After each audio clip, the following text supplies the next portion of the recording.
It's time to jump back into 1984 for another Heathcliff and the Cadillac Cats to take a quick look at our next featured girl. Today's kitty was named Flo, whose color scheme might remind you of Blue Mary from Fatal Fury. She made her main debut in Cat Balloon. She also made small cheerleading cameos during Soccer Anyone, alongside Dixie, popping up on screen whenever the Cadillac Cats were successful during their soccer game. She shared her voice with Cleo, since she was also voiced by Donna Christie. During Cat Balloon, Cleo was growing tired of her same old surroundings. She wanted excitement elsewhere, despite not noticing all the weird activity around her. She would put Riff Raff on notice to cure her of her boredom, so she suggested taking her to the big city. He would then come up with a large cat balloon which Hector, Mongo, and Wordsworth would have to pilot to take them out of Westminster and into the city. While Cleo was bored of her little neighborhood, back in the city, however, Flo with her group called the File Gang wanted the complete opposite. Yo! They wanted out, but they also lacked the transportation. Let's fly out. Don't be ridiculous. If cats were meant to fly, somebody would have invented a giant balloon with... Just as Flo started shooting down the idea of a large balloon, one lands on them. The Cadillac Cats, without noticing the File Gang, would then go off to see the city. She and her associates would then take the opportunity to hijack the balloon and travel back to Westminster. I hear there's a lot of action in Westminster. The Cadillac Cats barely got anywhere before they realized their transportation home was leaving them. They find themselves chasing the File Gang down on rooftop, jumping from building to building. When Hector, Mongo, and Wordsworth found themselves in trouble, Riff Raff went to their rescue, leaving the leader time to grab Cleo and drop her off in the middle of the air. Once she was safe, they would find a group of balloons that would carry them over the File Gang.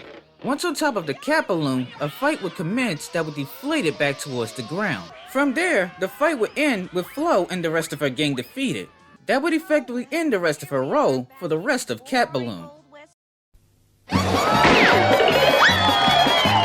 Hey, Mr. Hare, why are you herring around? Haven't you heard of Cadbury's Caramel? See how the thick Cadbury's milk chocolate melts into smooth golden caramel. You'll just have to take everything really easy, just like old Tortoise here. Take it easy with Cadbury's Caramel and new nuts about caramel.